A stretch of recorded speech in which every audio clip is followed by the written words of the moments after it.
seja bem-vindo à nossa CPM. Como o trimestre está passando rápido, não é verdade? Estamos quase no final e, sem dúvida nenhuma, essa lição ela vai deixar muita, mas muita saudade para todos nós. Que bom que você está aqui. Queria convidar você a fechar os seus olhos. Vamos juntos falar com Deus? Pai eterno, Pai santo, obrigado, Senhor, por mais uma semana de estudos. Então agora, quero abençoar essa nossa programação, essa nossa classe de professores modelo, para que seja uma bênção, ó Pai, na vida dos nossos professores, para que eles possam ser melhor instruídos na hora de passar a lição. Nós oramos e pedimos em Jesus. Amém. Amigo, Deus seja louvado. Bem, essa é a nossa classe de professores modelo, onde você aqui vai pegar esse conteúdo e vai replicar em sua classe de professores. E a nossa classe de professores modelo, ela é dividida em 3 partes. A primeira, a gerenciamento, que é o momento em que você, diretor, vai ter com o seu professor, para passar ali o cronograma, o que a unidade vai fazer, o que a gente espera. A segunda é a parte didática, que a gente usa o livro 52 dicas, sempre um vídeo muito especial. E a terceira é a parte da lição, que no caso será com o pastor Ranieri Salles. Então vamos para a nossa primeira parte. A primeira parte, amigos, ela trata do gerenciamento. Lembrando que esse sábado agora será o 4º sábado. E segundo o nosso cronograma anual, o 4º sábado é o sábado da unidade de ação fazer um junta-panelas. Da unidade de ação se juntar para que haja mais unidade na unidade. Então, querido diretor, não deixe de passar esse recado para o seu professor. Não deixe de falar para ele sobre a necessidade de fazer essa questão da unidade na unidade. Fica legal a redundância, né? Precisamos ter a classe mais homogênea, uma classe mais junta, mais unida. Então, esse Junta Panelas promove isso. Então, esse é o nosso ponto do cronograma anual. Querido diretor, fale para o professor da necessidade dele promover esse momento de interação. E isso sempre no 4º sábado. Chegou o momento, então, da segunda parte da nossa CPM, que é a parte didática, em que a gente vai aqui ver um vídeo baseado no livro 52 dicas para professores da Escola Sabatina. Preste atenção, eu tenho certeza que será uma bênção para você replicar para o seu professor.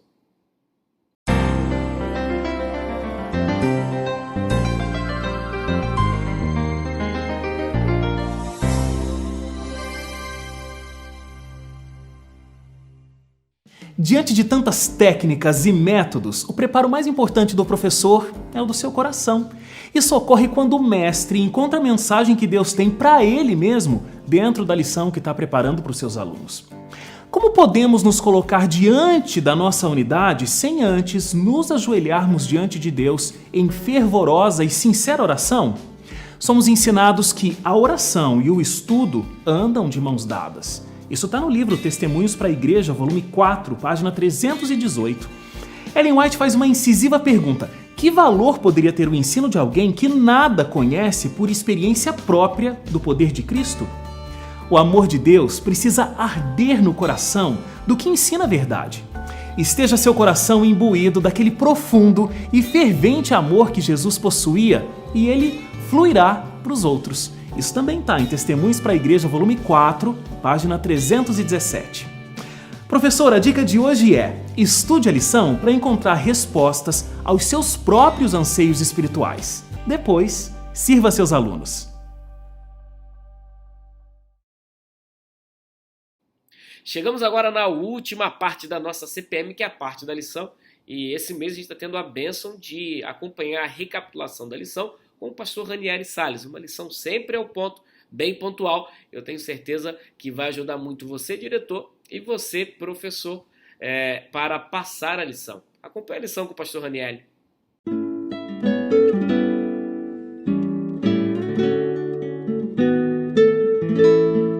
Olá, bem-vindo ao nosso estudo diário da lição da Escola Sabatina, oferecido pela editora adventista Safeliz. Esta é a semana número 9 desse trimestre e o título é Jesus, o Sacrifício Perfeito. Seja muito bem-vindo a esse estudo, espero que seja uma bênção para você, tá bom?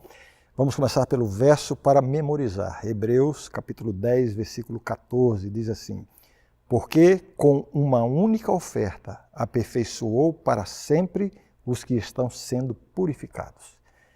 Quando falamos do sacrifício de Cristo, logo nos vem à mente a cruz. A cruz hoje, sem dúvida, é o principal símbolo do cristianismo, mas nem sempre foi assim.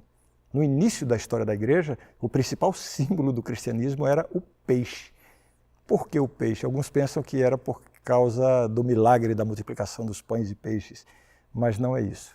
As letras da palavra peixe em grego são as iniciais dessa frase: Jesus Cristo, Filho de Deus Salvador. A cruz, na verdade, historicamente era símbolo de maldição, de vergonha.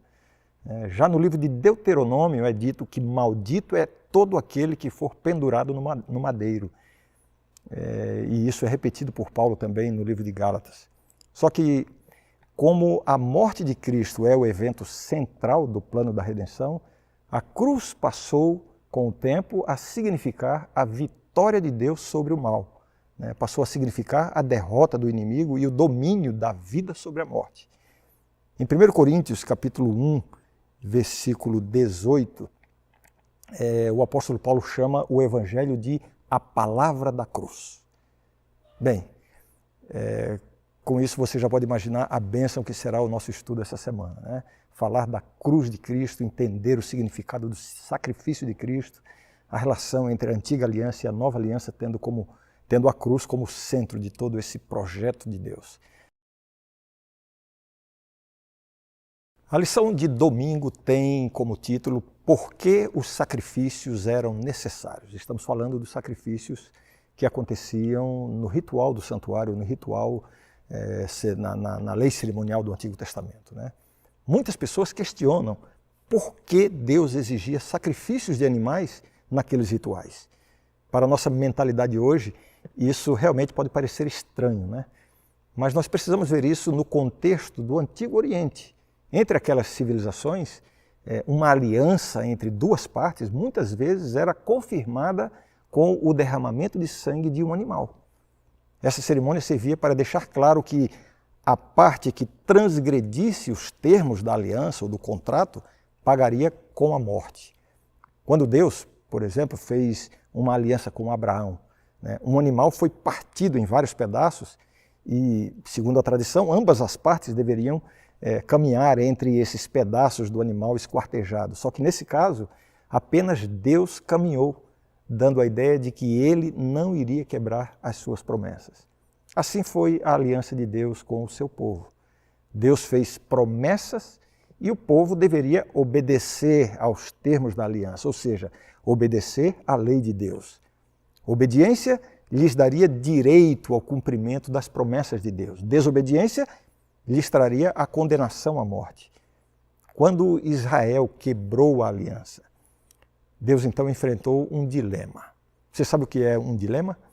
Na filosofia, o que se chama de dilema ético é aquela situação problemática em que você tem duas possíveis soluções, mas nenhuma das duas é perfeita. Ambas trazem algum prejuízo. Deus agora tinha que optar entre o seu amor ao transgressor e a santidade de sua lei. Se ele simplesmente relevasse a transgressão, isso traria um desequilíbrio a todo o universo inteligente. A lei de Deus seria desprezada. Por outro lado, se ele apenas punisse o transgressor, cumprindo então a exigência da lei, isso iria contra o seu amor, e levantaria dúvidas acerca da santidade do seu caráter. Aí está o dilema. Para qualquer lado haveria um prejuízo. Mas Deus foi o único que conseguiu uma solução perfeita para um dilema, porque ele conseguiu resolver o problema preservando os dois valores, o seu amor e a sua lei. Ele se oferece para sofrer a punição pela transgressão, oferecendo assim a oportunidade de perdão e redenção ao transgressor. Os sacrifícios do Antigo Testamento foram um símbolo da solução divina para o pecado da humanidade. A solução foi a cruz de Cristo, onde o próprio Deus Filho pagou o preço pelos nossos pecados. Isso é o Evangelho. Salvação não é a recompensa por nossas consecuções espirituais. Salvação é uma conquista da cruz, o sacrifício perfeito. E eu diria para você, cuidado para não desperdiçar esta oferta de amor que Deus está fazendo para mim e para você. O título da lição de segunda-feira é Diversos tipos de sacrifícios.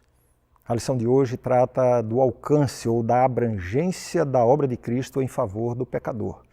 O que Cristo conquistou não foi apenas a redenção ou a remissão dos pecados. Foi muito mais do que isso.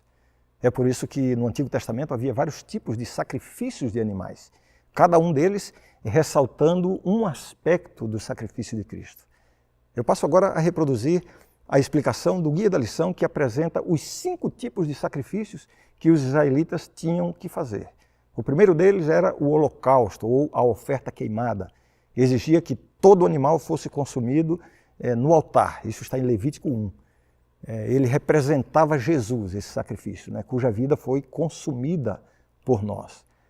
Mesmo sendo igual a Deus, Jesus se esvaziou, assumindo a forma de servo.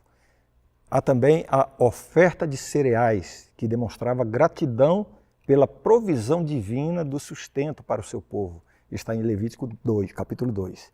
Também representava Jesus, o pão da vida, conforme está em João, capítulo 6, versos 35 e 48. Por meio de quem? Jesus, por meio de quem temos a vida eterna. E então tem também a oferta de sacrifício pacífico, que implicava uma refeição comunitária com amigos e a família para celebrar o bem-estar. Levítico capítulo 3. Também representava Cristo, cujo sacrifício nos proporcionou paz, conforme se encontra em Isaías, Romanos, Efésios e outros textos da Bíblia. E também enfatiza que devemos participar do sacrifício de Cristo comendo a sua carne e bebendo o seu sangue, conforme as palavras de João capítulo 6. E então vem a oferta pelo pecado, ou oferta de purificação, que provia expiação pelos pecados. Levítico capítulo 4 e 5. Esse sacrifício enfatizava o papel do sangue do animal, que representava a vida do animal, para então oferecer redenção aos pecadores. E também apontava para o sangue de Cristo. Tudo isso era um símbolo do sangue de Cristo, porque o sangue de Cristo nos redime dos nossos pecados. E então a oferta pela culpa ou de reparação está na segunda parte de Levítico 5 até o capítulo 6. Esse sacrifício proporcionava perdão nos casos em que a reparação ou restituição era possível de ser feita. O perdão de Deus não nos livra da responsabilidade de reparar ou restituir, sempre que for possível, àquela pessoa a quem nós prejudicamos. Os sacrifícios do santuário, todos esses que eu mencionei aqui, nos ensinam que a experiência da salvação é mais do que apenas aceitar Jesus como nosso substituto. Também precisamos alimentar-nos de Cristo, compartilhar os seus benefícios com outros e reparar a quem prejudicamos. A lição de terça-feira tem como título O Sacrifício Perfeito de Jesus. Em Hebreus capítulo 7, verso 27 e capítulo 10, verso 10, esses textos afirmam que o sacrifício de Jesus foi feito uma vez por todas. O que significa isso? Isso significa que esse sacrifício de Cristo foi eficaz e completo. Não precisa ser repetido nem completado. Há um contraste importante entre o sacrifício perfeito de Cristo e os sacrifícios feitos pelos sacerdotes levitas do Antigo Testamento. Vou apresentar aqui uma lista dessas diferenças. Primeiro, o sacrifício de Jesus é eficaz e nunca será superado. Diferente dos sacrifícios do Antigo Testamento, que tinham que ser repetidos diariamente.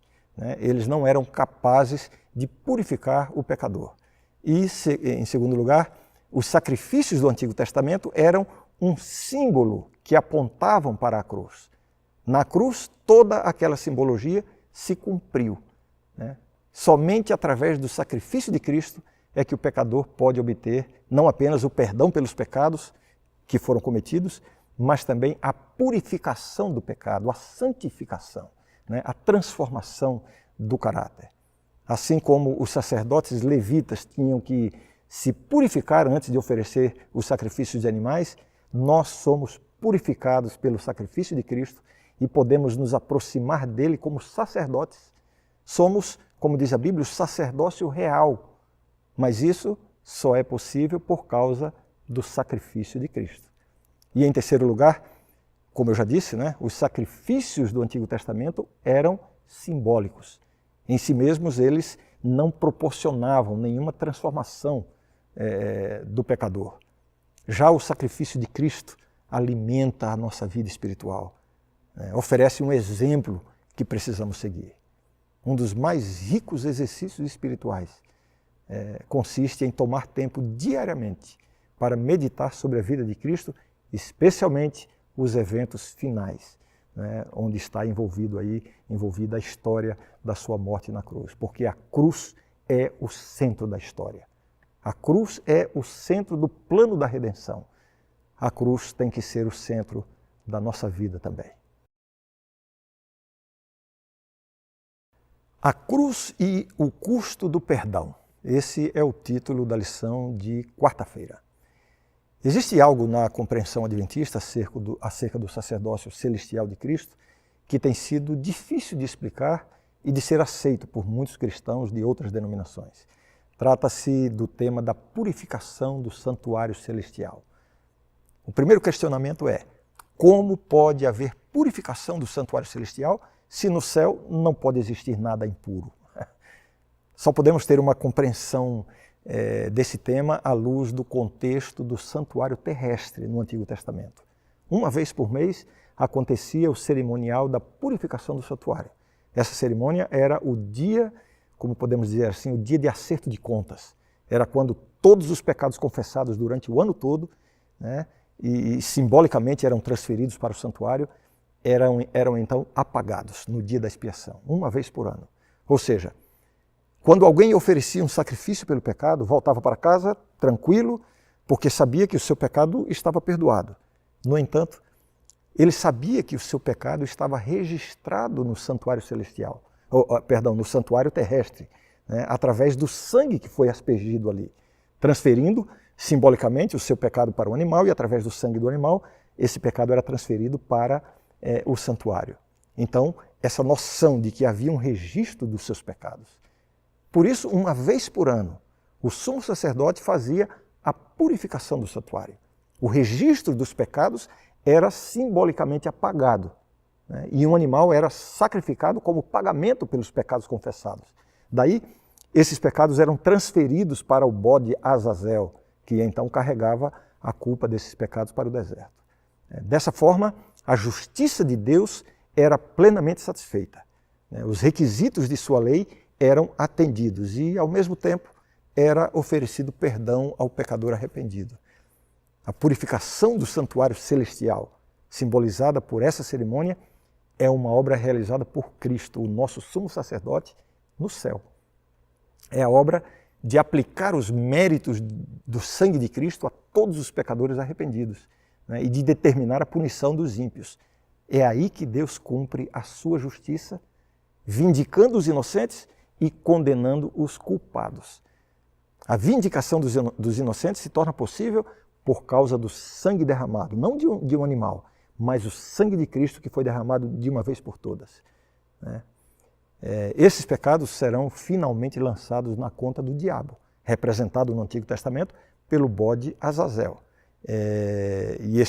O diabo, semelhantemente ao bode, ao tipo do Antigo Testamento, também será banido, e sofrerá a destruição final. Hoje, nós estamos vivendo exatamente neste grande dia da expiação. A profecia de Daniel 8,14, também segundo o que está em Daniel 9, nos mostram que Jesus passou do lugar santo para o lugar santíssimo no santuário celestial. Essa é a indicação de que começou o grande dia da expiação. Nós estamos vivendo em um tempo muito solene, um tempo de juízo, de julgamento. Mas isso não deve nos assustar, não deve provocar medo. Por quê? Porque o juízo de Deus servirá para punir os ímpios, mas o objetivo central do juízo é vindicar os justos, justificados em Cristo. O título da lição de quinta-feira é O Juízo e o Caráter de Deus. Falando do caráter de Deus, no contexto da lição de hoje, o que se destaca é a disposição e a iniciativa de Deus em salvar o pecador. O plano que Deus elaborou possibilita que o pecador injusto e condenado possa ser justificado, mediante a justiça daquele que não é pecador, Jesus Cristo. A justiça de Cristo é, primeiramente, imputada ou atribuída ao pecador para justificação e também passa a ser comunicada para a santificação. Agora, falando do juízo de Deus, precisamos destacar aqui o que eu já mencionei na lição de ontem, o ministério de Cristo para o perdão dos pecados. Esse ministério envolve duas fases. Na primeira fase, Jesus provê o sacrifício que possibilita o perdão dos pecados. Isso é uma conquista da cruz e se constitui na base, no centro do plano da redenção. A segunda fase ocorre no santuário celestial. É o juízo tipificado pelo dia da expiação no sistema cerimonial do Antigo Testamento.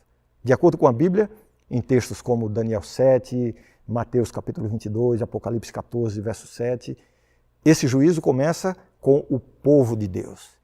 Esse juízo tem a finalidade de demonstrar perante todos os seres criados inteligentes, demonstrar perante todos a justiça de Deus ao perdoar o seu povo.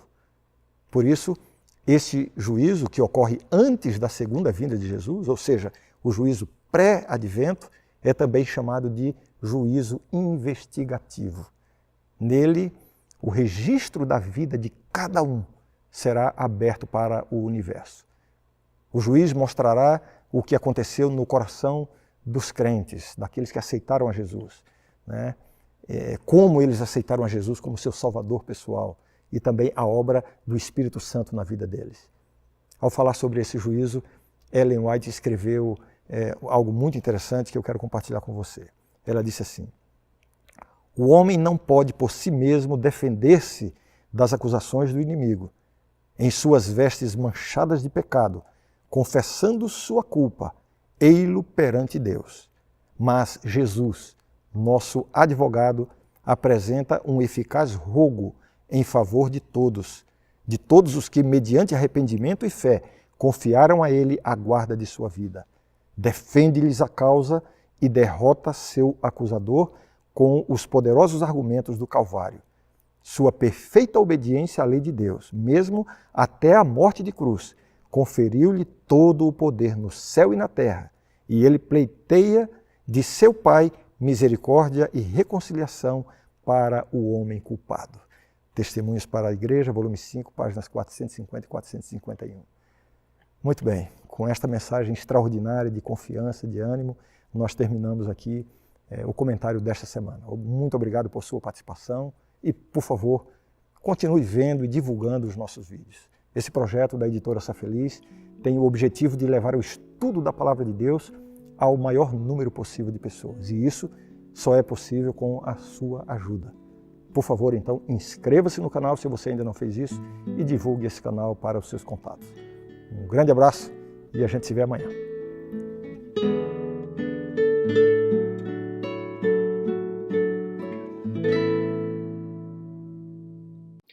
Chegamos ao fim da nossa CPM. Que bom que você ficou até o final, que bom que você acompanhou. Então vamos aqui recapitular. Primeiro, é o quarto sábado. É o sábado de realizar um junta-panelas, junto aí com a unidade de ação. Diretor, não deixe de passar isso para o professor. Segundo, a questão didática. Você acompanhou o vídeo do livro 52 dicas. Então, coloque para o professor também, para que ele possa assistir e tirar ali as conclusões e ele aproveitar esse conhecimento. E a lição com o pastor Ranieri. Que Deus abençoe. Até a próxima, se Deus quiser.